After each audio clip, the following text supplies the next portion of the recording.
Please be seated.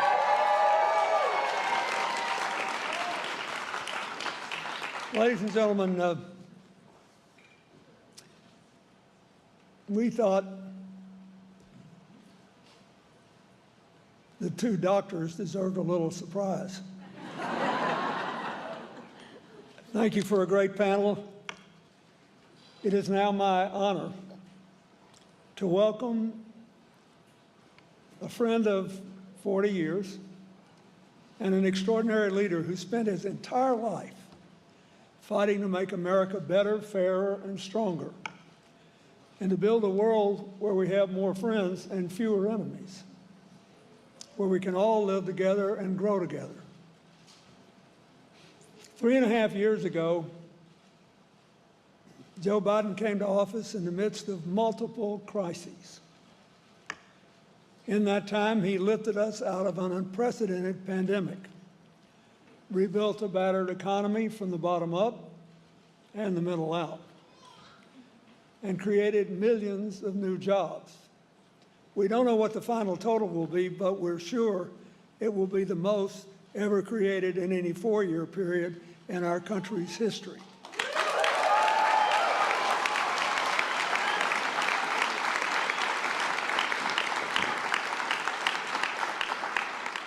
And he's defended democracy in America and around the world. I personally am very grateful to him for standing by the people of Ukraine. And America will always be proud of that. But he has strengthened our alliances for freedom and security all over the world. And he shepherded the passage of the most significant climate legislation in American history.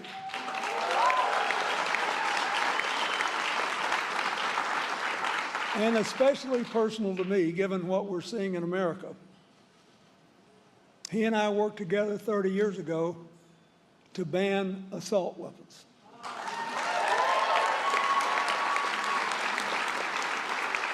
And as president, he signed the first major gun safety law passed since then. He has bridged divides, he's built coalitions. We had an agreement with the most conservative Republicans in the Senate to control immigration that was undocumented and to properly vet all those who were waiting in line. But it got derailed by short-term politics. I hope you and the American people will remember that. He's provided a playbook for getting things done. So we honor him today, not just for what he's accomplished, but for the way he has done it.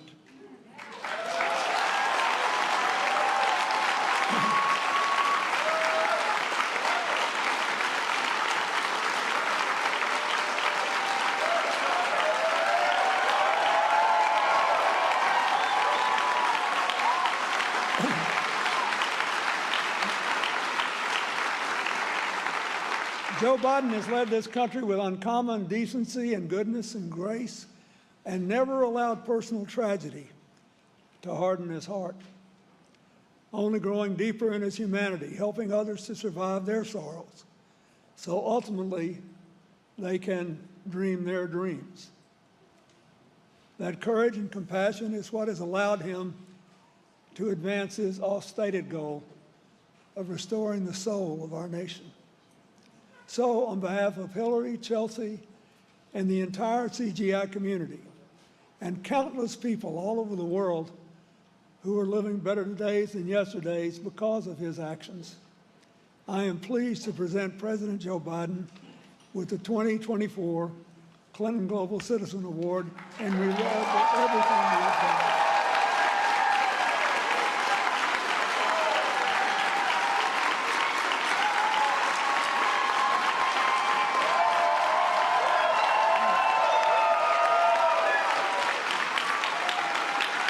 And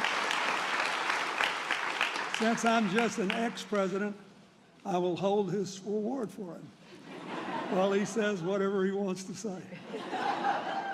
Thank you, Mr. President. Thank you.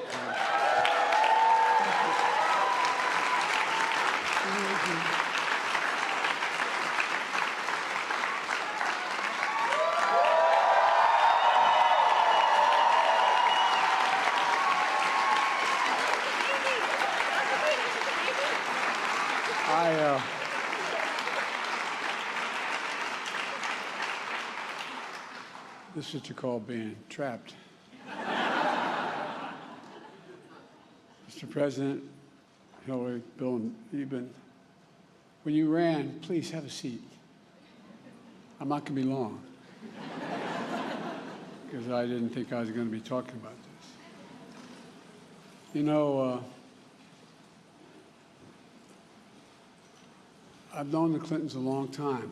I think it's fair to say, Bill, I was one of the earliest supporters of your presidency, because what I saw in you was not an incredible intellect, but a decency that you gave me credit for. It was always about the other guy, always about somebody else. And you and I have something very much in common. We were married way above our station.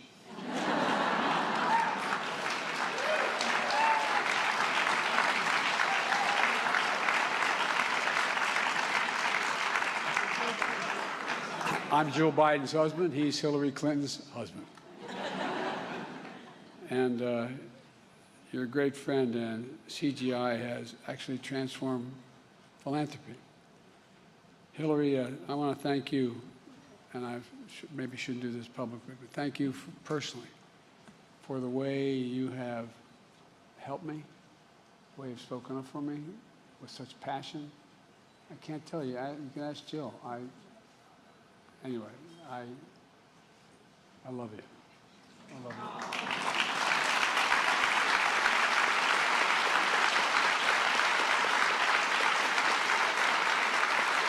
We have something else in common.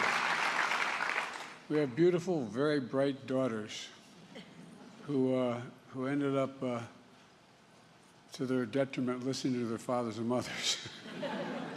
My daughter is in Philadelphia running. She got deeply involved in the Violence Against Women Act with me. She runs homeless shelters. She's providing housing for abused women in Philadelphia. That's what she spends all her time doing. And I tell you what, you make us incredibly proud. You know, as a point of personal pride, I think Jill's work on women's health research, and this is Jill's idea. I mean, this was Jill's movement that was going to go down as one of the most significant programs in our administration.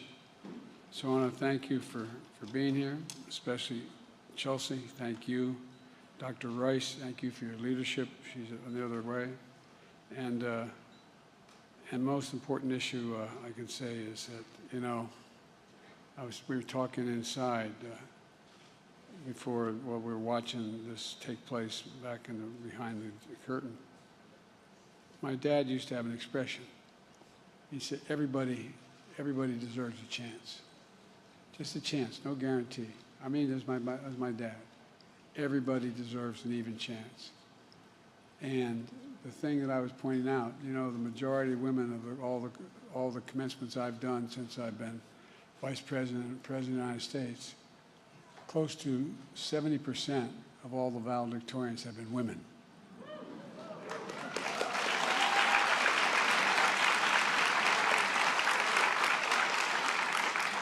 And so, folks, thank you for everything. Thank you for supporting CGI. Thank you for what you've been doing. And you know, when I remember when I was ill some years ago with a cranial aneurysm, and I was being wheeled down into the operating room, and they had one of these observatories, you know, where all the docs sit up and watch it go on. And before they started to put me under, I said, would all the Democrats please raise their hand? Not many did. I asked the anesthesiologist on the way down, I said, what are my chances? He said, oh, they're good. They're between, you know, 30 and 50%. And I said, good. After it was all over, we were discussing whether it's congenital, that an aneurysm is congenital or environmental. And he just looked at me and said, I don't know. I tried to explain to him. I said, just do what you have to do. And he looked at me. He said, you know what your problem is, Senator? I said, no. He said, you're a congenital optimist. I am congenitally optimistic about this country. I really am. We're good people. We really are. We just have to live up to what we expect of others. So thank you all very much, and I'm glad I do that.